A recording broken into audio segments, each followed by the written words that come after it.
back to Hot Flush Happy Hour. Today we have someone incredibly special joining us, our beautiful friend Tracey, who's bravely sharing her real, raw and very relatable menopause journey. Yes, we are so grateful to have Tracey here because her story really underscores something crucial. Menopause is different for every single woman. We often hear about the classic symptoms like hot flushes, but the early stage, perimenopause, can present with all sorts of confusing issues. Things you'd never recognise as hormonal, like deep anxiety, joint pain, or massive mood swings.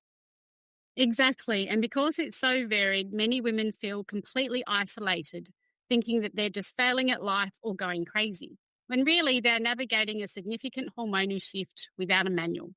Tracey's here to talk about the things she wishes she had known sooner, particularly those sneaky symptoms, because honestly, none of us got instructions for this.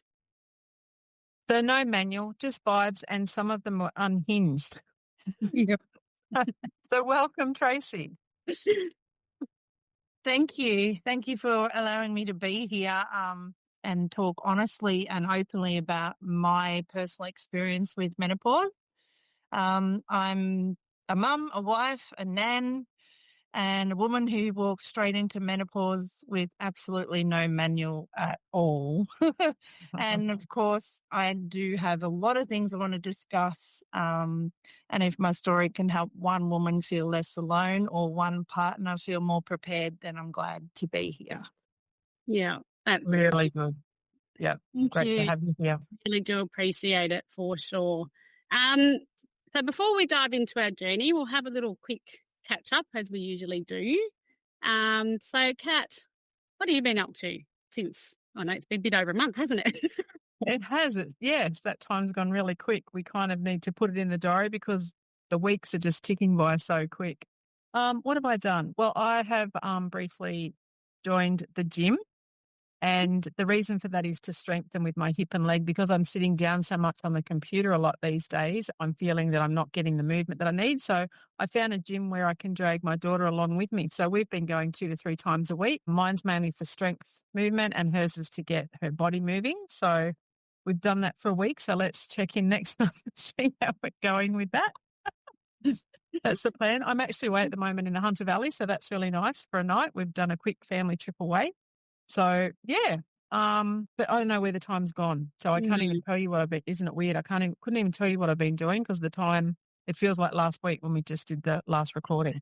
It really doesn't feel like that long ago. No. I think the last recording we did was just before I went out to Cobar. So I went out to Cobar for a week because an old boss rang me up, wanted me to go out and train some staff. And I thought, why not? Bit extra money before Christmas. So I was there for a week, loved it. Finally got to meet some people that I'd never met in person.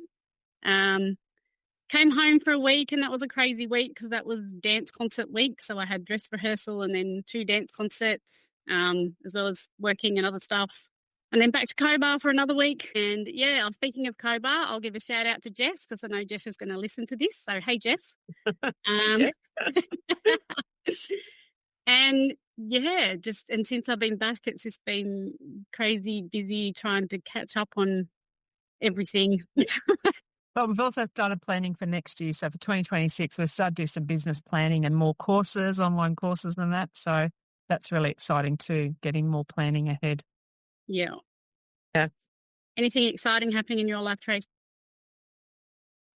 I feel like everything is around being a nan at the moment and everything else comes second, including myself at times, but that's okay. It's all an adjustment, but it's definitely exciting. Yeah.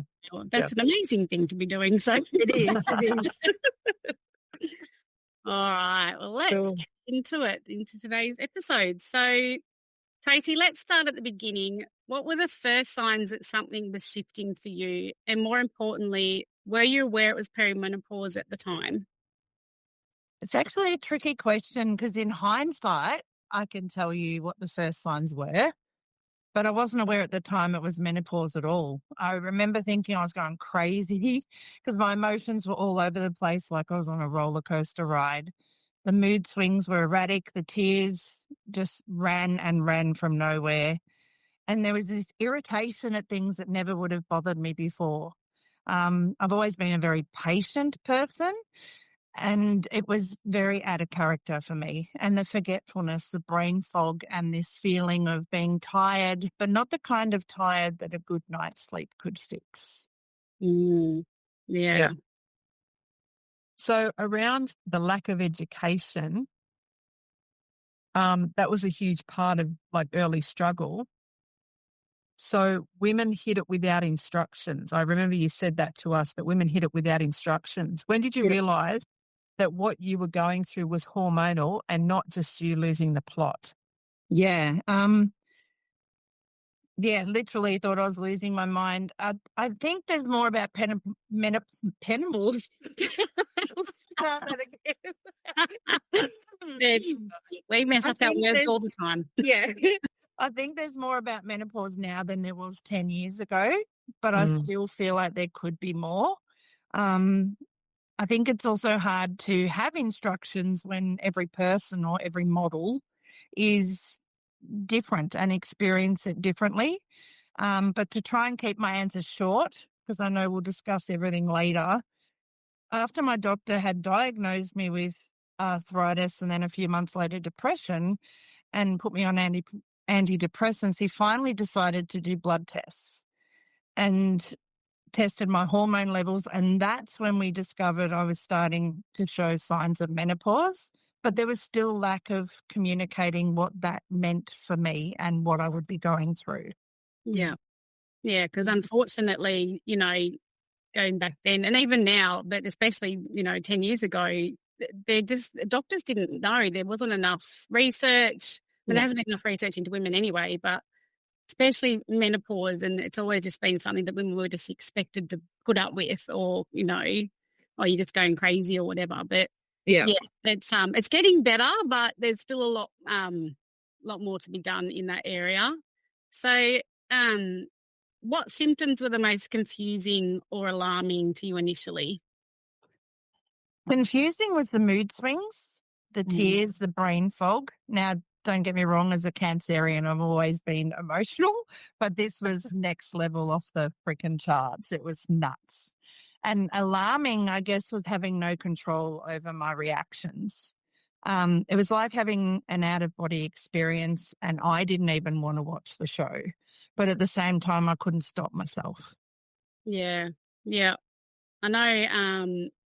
I haven't been too bad, but I know I've had those moments of where you're just snapping at things that and you don't even know why. Like you just sort of, definitely have had those moments, and they're not, or just feeling not yourself or whatever, or too Yeah. emotional, and you don't want to feel that way, but you can't seem to get yourself out of that funk either. And Yes. that's the really frustrating part, I think. Yeah. And It's so also things that wouldn't normally affect you affect you more. As Kat, I was ranting to her yesterday about something. It's also I'm finding that it's like with, well, not just family, but using family as an excuse, like different things for me is like, is that really a drama? Like Yeah, I don't know. I just find things like, oh, seriously, it's not a drama. Let's just move on. You know what I mean? Like, and yeah. I can't even explain it, but it's just like, I feel like some things that are big dramas for people at the moment are just like, really?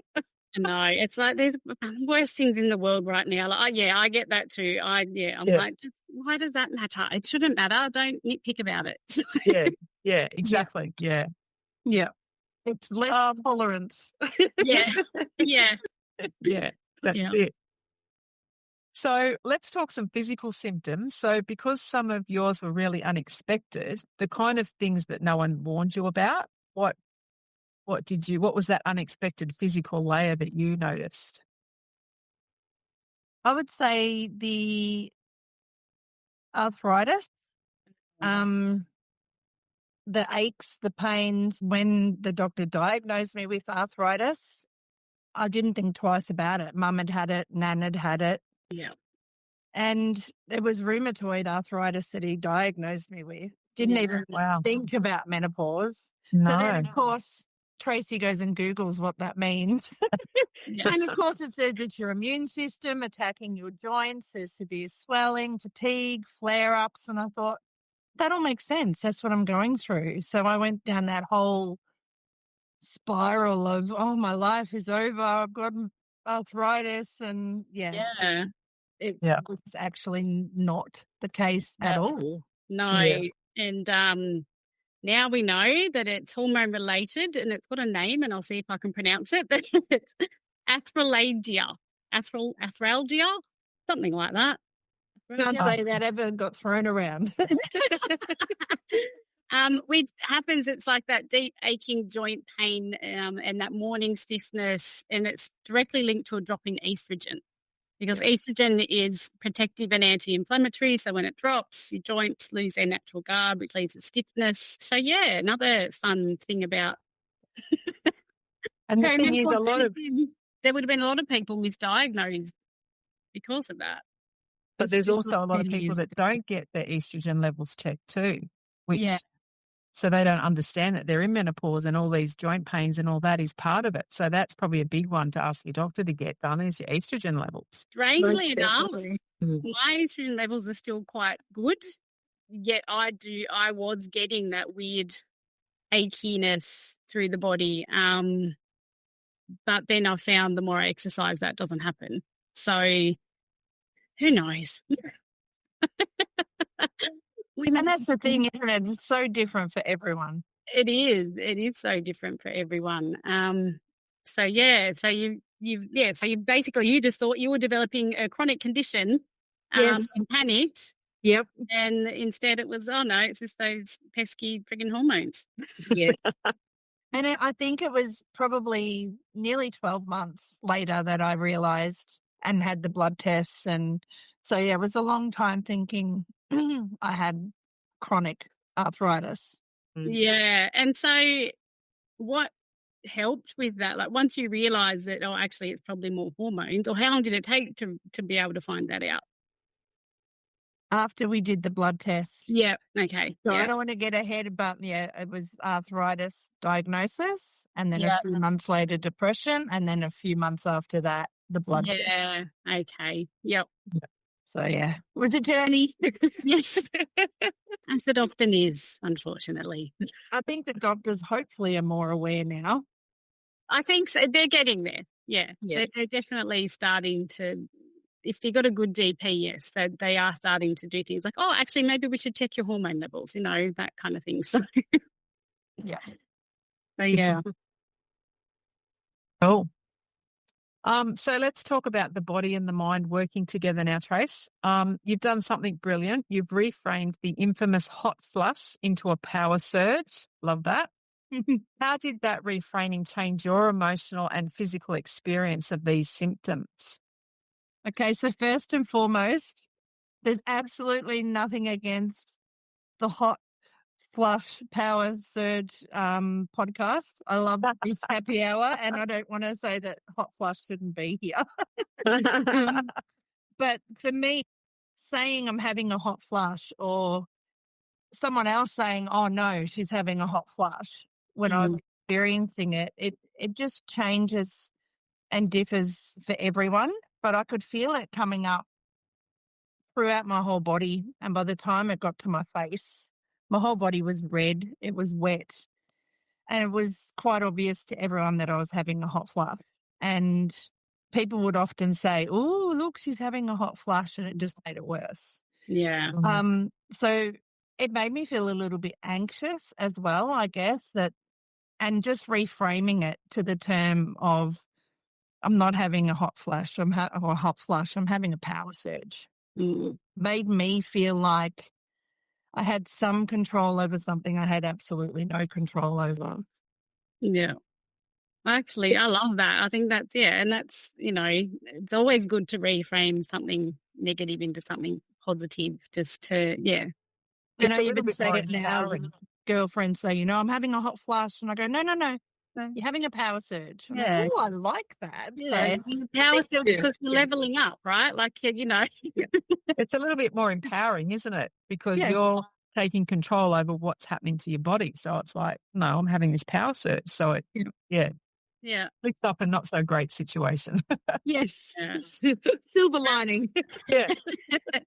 No, I love that one. That's a great one, that one. Yeah. All right. So now we're going to talk about a very crucial topic that is often missed, and that is menopausal depression. So we as a culture are familiar with postnatal depression, where the sharp drop in hormones after birth triggers a mood disorder. But somehow the equivalent shift in our late 40s and 50s, or for some people earlier, um, goes completely unacknowledged. Yeah, that's true. So the hormones that help regulate our moods for decades, like the estrogen and progesterone, they're suddenly fluctuating wildly and then plummeting. When estrogen drops, the brain loses its key mood stabilizer and its natural boost to serotonin. It's not a character flaw, it's a vacuum seal. And women are left Sorry, thinking, a chemical vacuum. Sorry, not a well, it could be a vacuum could they seal. vacuum seal? You Could know be a what? vacuum seal, but it's a Yeah, chemical right. vacuum. The vacuum of some sort. A bit like our brains at times. So there's just nothing going on. Oh, gosh. And so women are left thinking they're going crazy or just failing at life. And this depression often looks different too. So it's not just sadness, it can be crippling anxiety, unpredictable rage, profound fatigue, and a complete loss of coping mechanisms. Absolutely. And that brings us to Tracey's incredibly honest insight. So, Tracey, you mentioned you had no idea menopausal depression was real until it hit you. What did that look like and feel like for you personally?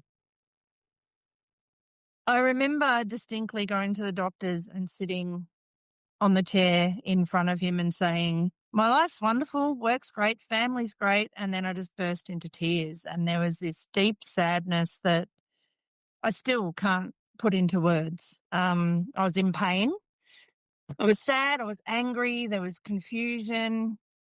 I say chronic fatigue, although that was never diagnosed. And brain fog is probably the best way to put it. I said to him, "I don't want to end my life, but I don't want to go on living like this either." Mm.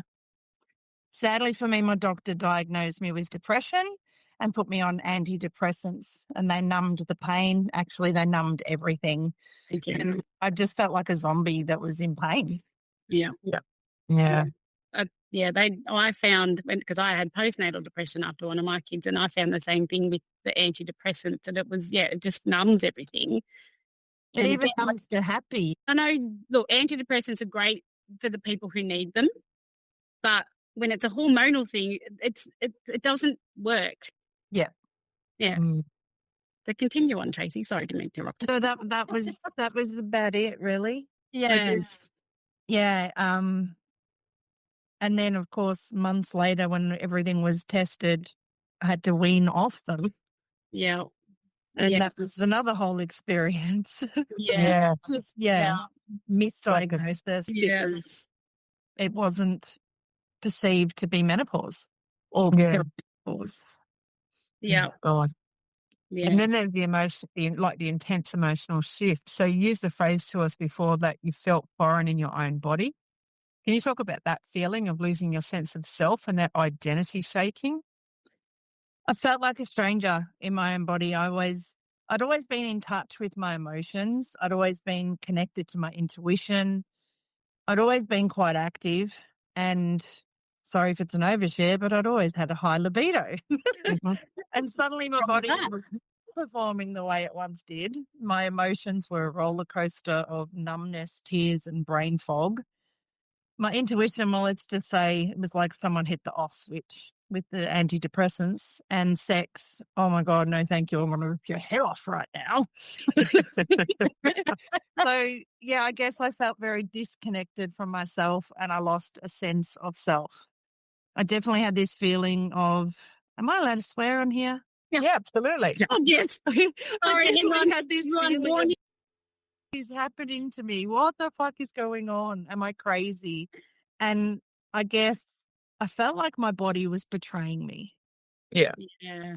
that makes sense. Yeah. Yeah, definitely. Sure. And I feel like this is something that's probably more common than we think, especially when you look back at, like, how many women back in the day, were put into mental institutions because they were losing their mind, or, and usually around that age. I know actually my mother-in-law's mother was one of those people who, and had all sorts of horrible treatments done to her. Yeah. Whether or not that was for menopause, I don't know. I'm speculating, but could have been. So, yeah, but it's really spoken about. And so how did you make sense of those moments later, and what would you tell a woman who feels like that right now? Oh. Looking back, I guess understanding that those moments weren't me falling apart. They were my body and my mind processing years of emotions, going through hormonal shifts and stress. And I started to see them as signals rather than failures. They were my body saying, pay attention, take care, listen. So I guess if I was speaking to a woman who's going through this right now, I'd say, it's okay. You're not broken.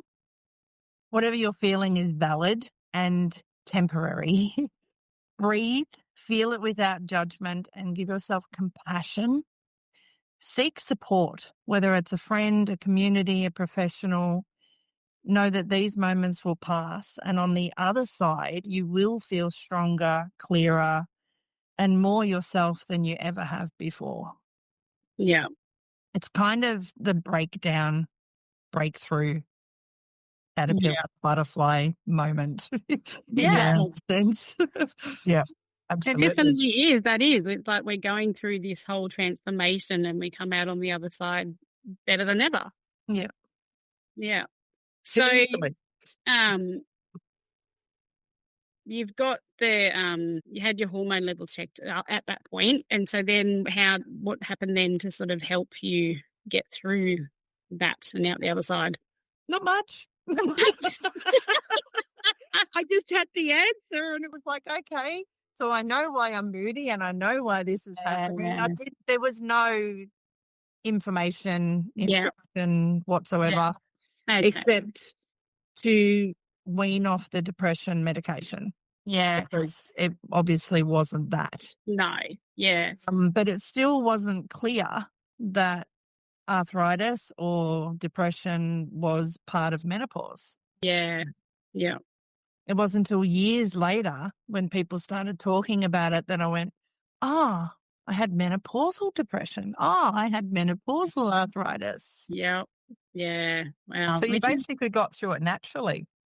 Yep. Yeah. Wow. And I guess I think there's hormone. Yeah, all the symptoms now. Is it? Yeah, I never had it. There's natural things. We know there's so much more we know now about things that we can do, be it natural or chemical, to help. And again, though, it really all depends on the person and what suits them and what works for them and what doesn't work for them. So, the one thing I was told by an older friend was, and I don't know if this works or not, but it did help me. Was to have evening primrose oil tablets from the chemist, one a day. And it evened out I was supposed to even out your hormone levels. Yeah. Whether it worked or not, or whether it was a placebo, I don't know, but it did seem to help. Look, if a placebo works, it works, right? That's all that mattered. Power of the mind of like, you know what, this is making me feel better. That's, maybe that's for me with my exercise and stuff. I don't know, but I know that, when I'm not doing as much, I feel crap. And when I'm back into it and doing it and eating better, I feel so much better. So, yeah, maybe it is just a mental thing, but I don't care. I'll take it however it comes. Whatever works. I don't care. It's a placebo, just, Gosh. So thank you so much for sharing that, Tracey, because I feel like mental health in general is, there's too much stigma and, stuff around it. And we do need to be able to talk about it more because it is quite common, and then especially, as related to menopause, we need to. And this is why, but part of the reason why Kat and I wanted to do what we're doing. Yeah. Because we wanted to be able to talk about it more. And, my daughter was even saying the other day that a couple of her colleagues at work, that she's a teacher, she was going to get them to listen to our podcast because they're around the same age and they don't really know what's going on with them and they want to know more and they don't know where to ask for help. So, the more we talk about it, the better. Definitely. And share our experiences so everyone can relate to someone, you might hear something and be like, oh, actually, that's, I think, what I'm going through. So, Yeah, it's a bit more relatable too, because when you start using Dr. Google, you just go down this huge rabbit hole and then you freak yourself out because you're reading all this stuff. Whereas when you're listening and talking to other people and you share their same experience, it doesn't feel so bad as when you're to read something, if that makes sense. So it's good to have everyone sharing because it's they could be having the same experience as you, but not realizing, oh, hang on, why are my joints acting? Oh, because it's this bloody menopause. When you're thinking, you've got this full-on arthritis yeah, disease kind of yeah, thing. yeah, Yeah, rather than go down a rabbit hole on your own, yeah, talk to someone. agree. Mm. All right, well, let's switch things up a little bit now. So we're going to talk about our partners and how it affects them. Because we might be going through all this, but they need to live with us and also have an understanding of what is happening. So what insights do you have around this, Tracey? Okay, so the first thing I want to do is break down the word menopause. Please, men, pause. Men, pause. Remember, it's hormones, not hellfire. To all the men listening, please know that she doesn't need you to fix her. Oh, God, She no. needs you to be patient. She needs a safe place for her to land. She needs you to walk with her, not around her on eggshells. And she needs you to ask what she needs in that moment. Yeah. So just men, pause. Now, I have about 7 things. Is that too much? No, No, no. not at all. So the main takeaway is it's not personal. It's hormones, exhaustion, overwhelm, and it has nothing to do with you, fellas. Or partners, I should say. 2, she's not broken. She's rewiring. She's reacting before her brain has time to catch up. And sometimes she's just as shocked by her reactions as you are.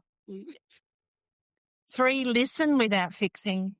Women in menopause need a hug. They need space and reassurance. They don't always need a solution.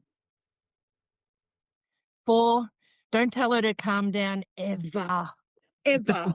Never, ever, ever say calm down or you're overreacting or are you having a hot flush? Men need to learn compassion, not commentary. 5, learn her pattern and notice when You she's just don't overwhelmed. feel Notice what triggers her. Notice what soothes her. And notice what actually helps her instead of what you think helps her. This can help men feel included instead of helpless. 6, offer practical support. Do small tasks, be patient during her tougher days. Keep the room cool, give her time to rest, and keep communication open. Communication was a big one for hubby and I. I remember saying to him, I don't even like who I am right now, so how the hell can you love me? Because I was a cow. So it's really important to keep communication open from both sides. Let her express, let her be heard, and let her be held. And of course, lastly, don't take it personally. A woman going through menopause can pull back because her body hurts. She feels unattractive, overwhelmed, exhausted, or she's just trying to regulate her bloody emotions. And men can often misinterpret this as rejection, and it's not. So don't take it personally. So men, pause. The best way you can help any woman going through menopause is to pause and not take it personally. Love that. Yeah, so good. All, amazing advice. But all in a nutshell. Yep. Hit the nail on the head. So what you've said back there, just pulling back a little bit, you said she's not broken, she's rewiring, Tracey. That is such a powerful line. Can you explain what you meant by that and how that perspective helps the relationship dynamics? I think so many women think they're broken. I felt like I was broken. And I think, once again, that reframe, hot flush, power surge, broken, rewiring, I was learning how to adjust to this way of being.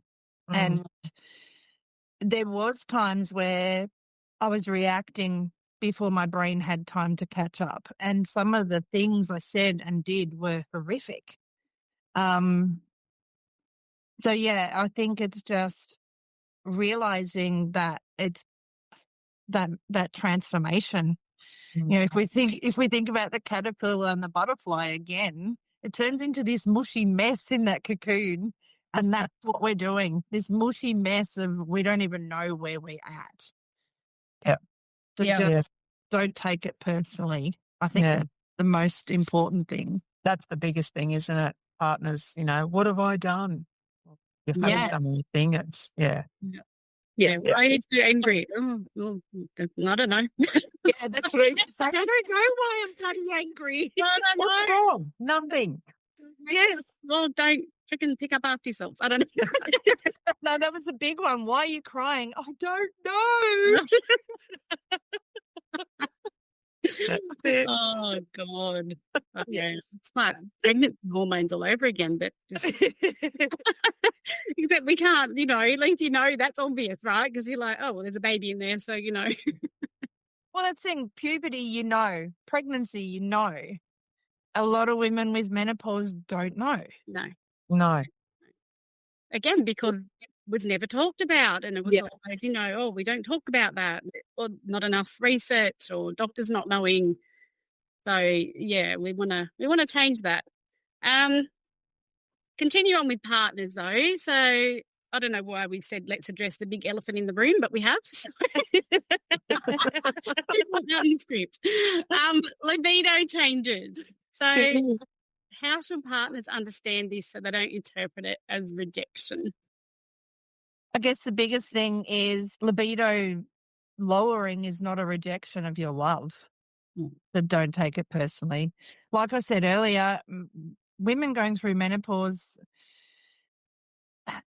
they're not necessarily feeling at home in their own body, connected to their own body. They feel like their body's betraying them. They're a bit lost. So it's like their body hits the brakes, but their partners keep moving at the same pace.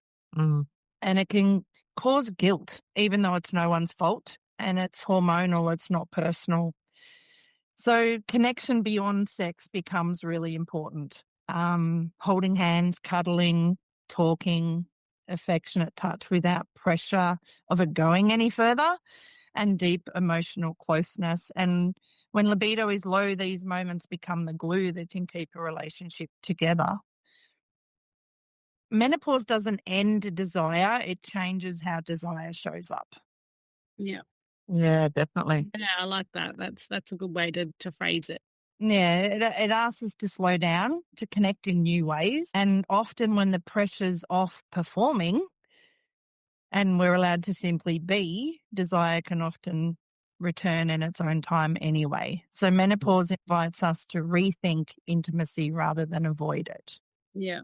And I actually think that's also good advice for women of any age, because I think we've all gone through times, you know, not just in perimenopause, menopause, but even prior, because our hormones chop and change so much, and or we get when the kids are young and you're exhausted, and we've all, you know, younger women can relate to that too, right? Because they go through that kind of thing as well.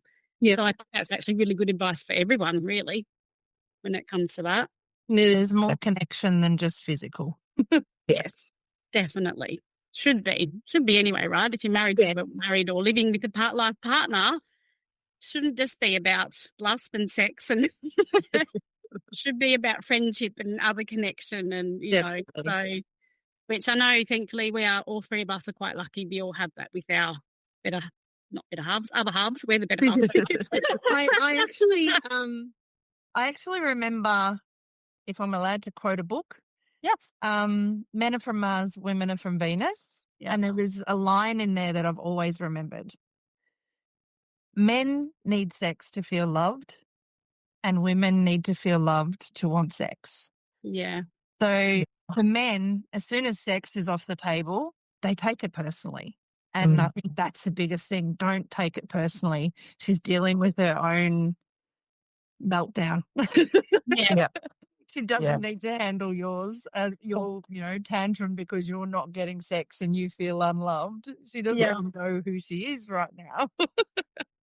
Yeah. No, that is very, very true. So now we'll move on to something a bit different compared to what we've been talking about. I was going to say we'll get into what I've said is the woo-woo stuff for some people. Not so much for us because we like it, but we are all a bit woo-woo.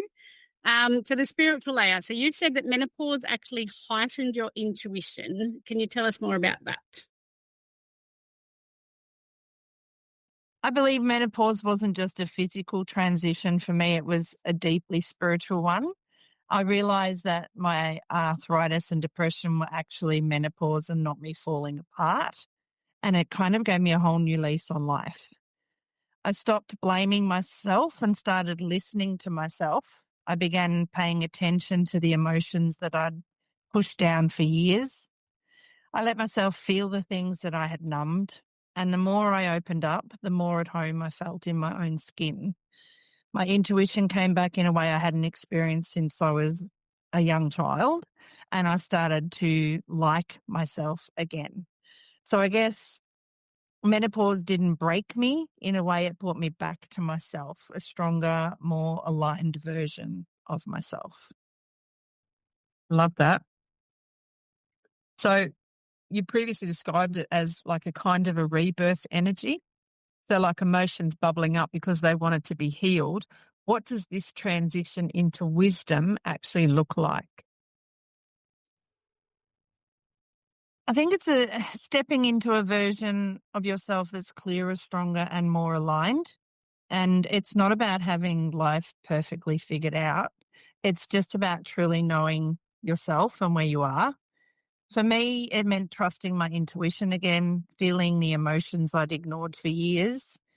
And a big one for me was setting boundaries without guilt, being able to say no without guilt. I was always such a people pleaser. The emotional bubbling isn't chaos, it's healing rising to the surface, and it was helping me shed old patterns and any self-judgment. And I guess the transition into wisdom was me coming home to myself, feeling stronger, softer, and more resilient than ever before. Just this is off script at the moment, but so did you find then that you found your intuition? So is that also to do with things like your connection to spirituality and that kind of thing as well? Did that sort of level up at that time? Definitely. I think I'd seen spirit as a child and that had been blocked for a long, long time. And then just, I guess, feeling at home in myself, feeling connected to myself and working through all the layers of stuff that I'd buried, it just opened everything up. I mean, Kat, you talk about healing and chakras. It just unblocked everything. So I was able to connect more easily to, I call my cosmic team. So to spirit and past loved ones and things like that. And the downloads just became so much clearer and stronger.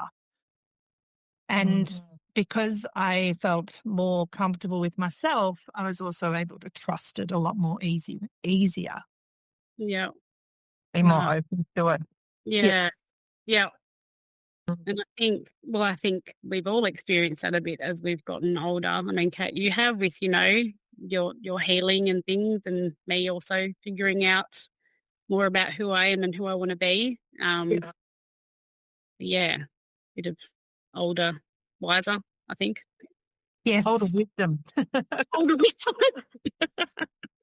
That's the thing too. We have so much buried down, and it's not till we get older that it all comes up, and we're like, I actually do have the knowledge about that. Like we tell ourselves as younger that we can't do this, we don't know this, we're not good enough, we're not this, we're not that. But then when we get to this point of like, it's even like, seriously, the drama, do we need that? We also get that wisdom that pops up saying, well, actually, shit, I can do that. Or I have known that for so long, or I've had that desire deep down to do this. Well, why the hell can't I do it now? Yeah. And it's like it all comes up around this time. It's like you start calling out the bullshit. Yes. Yeah. That story's bullshit. That conditioning's bullshit. This situation's bullshit. Like, it's just, I don't need that anymore. Yeah. The childhood beliefs that you had or things that have been drummed into you all through your life, and then you start to realise, well, actually, no, that's not true, or it doesn't have to be true, or there is another way, or, you know, I am actually good enough. I am capable of doing good things. Or, you know, there is no shoulds. It's what you want to do as, you know, not what society or other people or whatever think you should be doing. Yes. So I think that is, that's part of the whole BS tolerant stuff too. We just like, fuck it, who cares? Yeah. Pretty much we're at the point that Kat and I got with all of this. We were just like, we were scared about it all, but we're like, oh, fuck it, who cares? It'll either work or it doesn't. So Yep. That's it. may as well try. Exactly. You did, which, Okay. yes. So yeah. continuing on with our BS tolerance. Did you have your find work? We've kind of touched on this already, but we'll talk about it a bit more. So having less patience for things that you used to accept. Definitely. Yeah. Definitely. I used to smile and nod, and suddenly my soul was like, no, not doing that anymore. Found I had less patience for drama, expectations, pretending to be okay with things that never actually felt okay. And a lot of people told me I got cranky. I think I just got clarity. And when you start setting those boundaries, not everyone appreciates it. And I remember standing in a circle of gossiping women, and something I would politely endure beforehand. And halfway through, I thought to myself, why am I still here? Like, this is just bleh. Yeah. I don't even have a word. And I literally just turned and walked away, not in a rude way, just in a I'm done way. And it felt so liberating, and they just kept talking. They didn't even notice I'd left. Yeah. So I guess it's not that you lose patience, you just gain higher standards. And it's not that you're better than anyone else, it's just that you're better than who you were. Does that make sense? Yeah. Yeah. Yeah. It makes complete sense. And I get that whole wanting to walk away from drama or I've done that. Yep. Kat and I have done that in other situations as well. Yep. Absolutely. Yep. All right.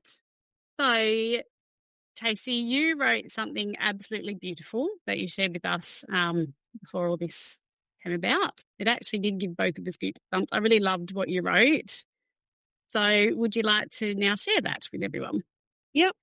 When I knew I was going to be a guest on the podcast, I actually did some intuitive writing. So thank you for saying that I wrote it, but I didn't. It was a channeled message from Spirit, and it's definitely for all of us. So this is what came through. Menopause isn't a punishment, it's a portal. It's a transition your soul signed up for long before your body caught up. It's your spirit saying, let's shed the stories you've outgrown. You're not losing yourself, you're becoming more you. More honest, more intuitive, more aligned. This is spiritual recalibration, a clearing, a remembering. You are not too emotional. You are not too much. You are not failing. You are evolving into the woman you were always meant to be. I just got goosebumps again. I know. Wow. Thank you, Spirit. That is powerful. Yes, thank you for that. That is, I really do love that. Might need to share that in other ways as well. So many women need to hear that. That would be so good. Sums everything up exactly how what we're all going through. Yeah. All right. So before we finish, Tracey, looking back, what is the single, I know this is probably hard to answer, but what is the single most important lesson you've learned about this stage of life? I know you've asked for a single, but okay. I have a list of things I wish I knew. Yep. Okay. Yep. I wish I knew that menopausal depression was real. Yep. It wasn't weakness, it was biology. I wish I knew that arthritis could be a part of menopause, that my body wasn't failing, it was adjusting. I wish I knew that none of it was my fault. The moods, the tears, the frustration. I wasn't broken, I was becoming. I wish I knew that I wasn't alone. So many women go through this quietly and some with shame because they just don't know what's going on. I wish I knew losing myself was temporary. I wish I knew reframing matters. Power surges rather than hot flushes helped me reclaim control. I wish I knew that my intuition would grow stronger. The emotional sensitivity was a spiritual recalibration. I wish I knew how much the right support matters. The right people hold space and the wrong ones judge. I wish I knew relationships shift naturally, that change isn't failure, it's growth. And I wish I knew a stronger, wiser, more authentic me was waiting on the other side. I guess menopause didn't break me. It made me unstoppable. It's not the end. It's the beginning of you finally listening to yourself. It's not weakness. It's not madness. It's transformation. And you're not losing yourself. You're finding your truth. And the best part, you don't have to do it alone. Reach out. And I love that Kat and Tori, you've created this space for women like us to be seen, heard, and supported. Mhm. Thank All you. those points feel so empowering for women Thank who are you. not just going through menopause or they're starting or they don't even know that they're starting this transition. Yeah. So that, that can be so helpful, so supportive for them because they don't even realize that they're starting this. No, I You didn't. know? I didn't No. realize it until I actually did a course and learnt about it. And then I was Yeah. like, oh, Yes. Hindsight's well, that wonderful, makes isn't it? sense. Yeah. And I'm not even that fully into it, but I was, just had those niggly, the last few years, I was having these niggly things. I'm like, why am I feeling like this all the time? And, and more tired and achy and just so many different little things. And once I learnt about it, I was like, because I had a feeling that maybe, and and I was like, oh, okay, this makes so much more sense now. And now I'm glad that I know so much more. So at least I'm a bit more prepared for it and don't have to go into it blindly like you had to, Tracey. So Yes. And see, I don't even know that I could have had perimenopause, but I feel like I was just slammed right in the middle of it. So I don't yeah, feel like I had the build of it. It wasn't until I went, what is going on? That then I found out that I yeah, was in the middle of it. So it might be some that don't even have that build up to it. It's just like, yeah, bang, you're in it. So yeah, there's so many different perspectives. And it's great to see that even just between the three of us, we are all have and are experiencing it so differently. yeah. And that's the thing. So, There's no one size fits all. no, So hard. not with this thing, sucker. There's like thousands. Yes. Yeah. So Tracey, you said you wish you knew how much support matters, and I know there's a lot of women that would be looking for the support. So if you could just give just one more piece of advice for a woman starting this journey right now, what would that be? Somewhere for them to start. Listen to your body. Mm. Listen to your body. As much as you feel disconnected from it, listen to your body. It will tell you everything you need to know. It's Yeah. screaming out, hey, don't Yeah. look externally. Yeah, Yeah. absolutely. I agree with that 100%. I definitely agree with. I pay so much more attention to my body now and how I'm feeling within it. And yeah. It tells you what it needs. Yeah. What I need to Love do. it. I just can go along day to day and just not pay that much attention to it. And now I really do. Mm. So Mm. right. So yes, Tracey, thank you so much for sharing so honestly and openly. This is the kind of conversation. I don't know what the frig that word was. Conversation that helps women feel less alone. Oh my God. Do you want to say that one again? Nah, leave it in. It's fine. Leave it.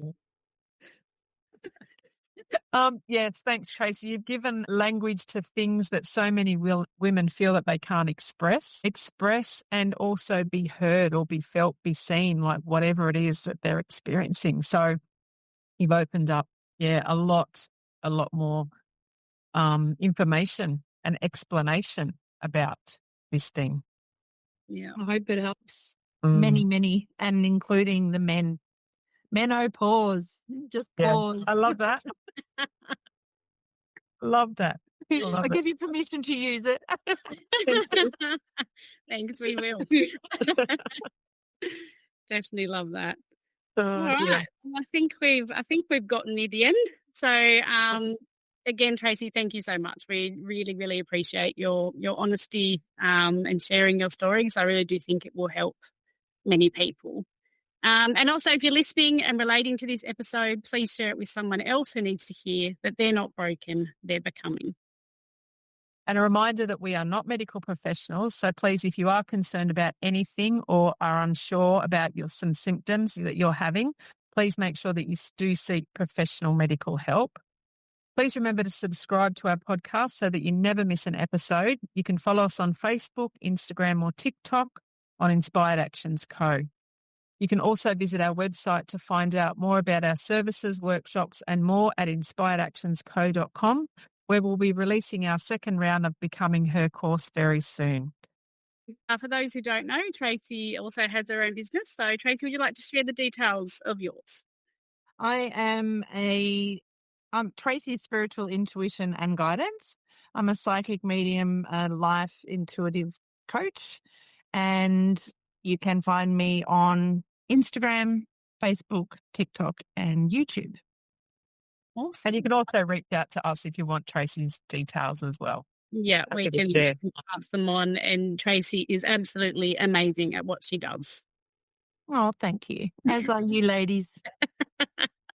Well, don't know, you've seen some of our professionalism today. So or lack thereof. All right. Thanks, ladies. Great catch up. We'll see you on the next podcast. Right. So, yes, thank you everyone for listening. And we'll talk to you in about another month or so. All right. Thanks, ladies.